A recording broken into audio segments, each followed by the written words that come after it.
Why is he doing it? What I know is that international organizations appear to have conspired against this president. Why? They opt to believe what they've been receiving from this source, the Philippines, false stories about the situation in this country. Ano yung naging basis natin for saying na it seems na merong conspiracy among... Kasi halos lahat sila para-pareho sinasabi. And they are also citing the same figures. Like, for instance, those international groups of lawyers. They're saying that we have been or will be affected adversely with respect to our economy relative to our position on human rights. But our economic managers have already issued a statement to that effect that there is no correlation between their claim. Because one, we've shown that our economy is doing well. In fact, much better than the previous two administrations. Moreover,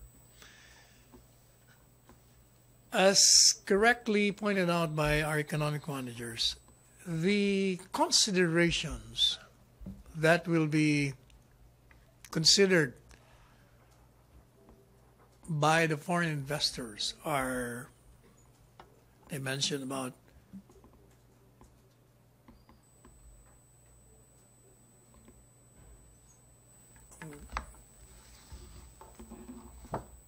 one would be the macroeconomic considerations, the no or minimal restrictions, plus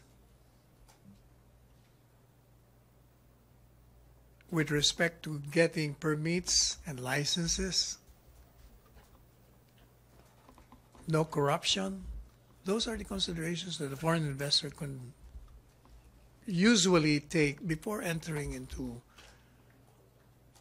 country and invest. But the fact is, our foreign investments is very good.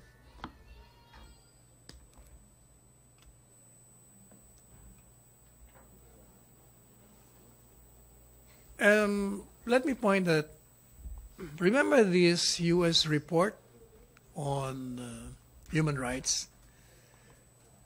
What came out were only the bad things that they observed. As I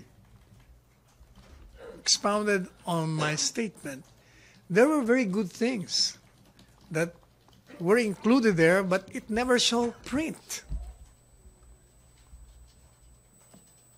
And the human rights groups just pick out those bad things and spread it. Last three na tayo sa ICC. Ina and Christine, Cedric. Sir, what are these international organizations or groups that you suspect or you claim are engaged in a conspiracy? The two, one, the Law Asia, and then number two, the international group of lawyers who just came and called a press con. I don't know what association is that. And are you saying that they could be they're in a conspiracy with the ICC? No, what I'm saying is they appear to be in conspiracy because they're saying the same things. Conspiracy among, just to be clear. Just to be clear about it, conspiracy among, sino sila?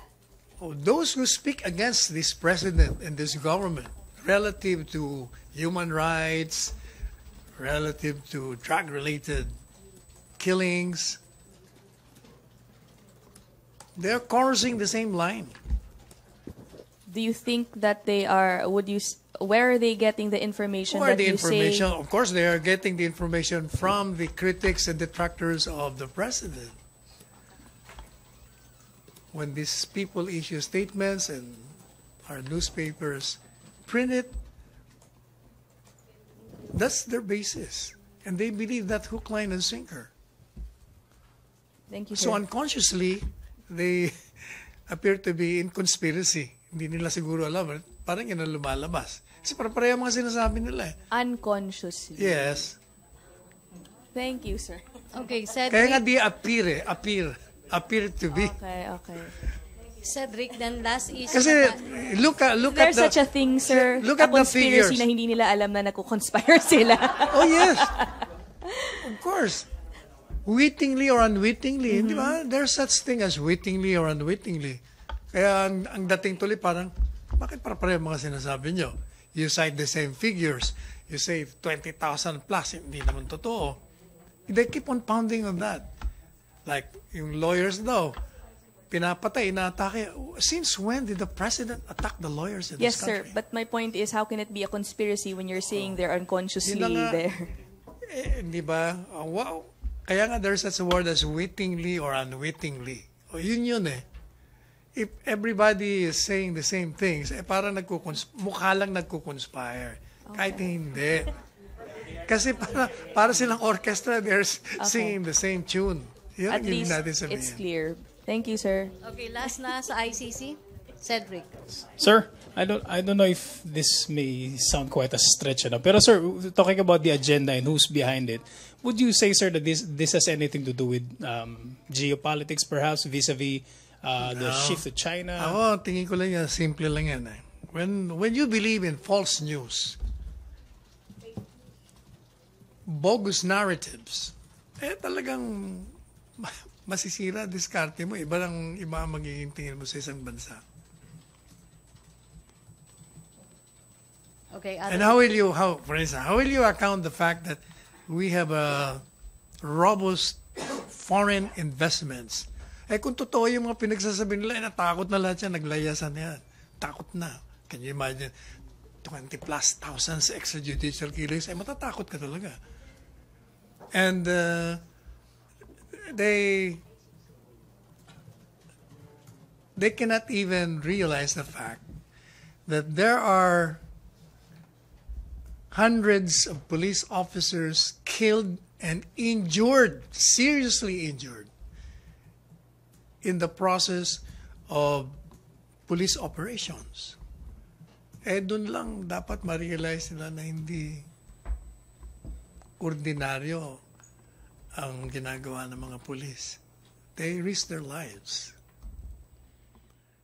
Okay, other issue.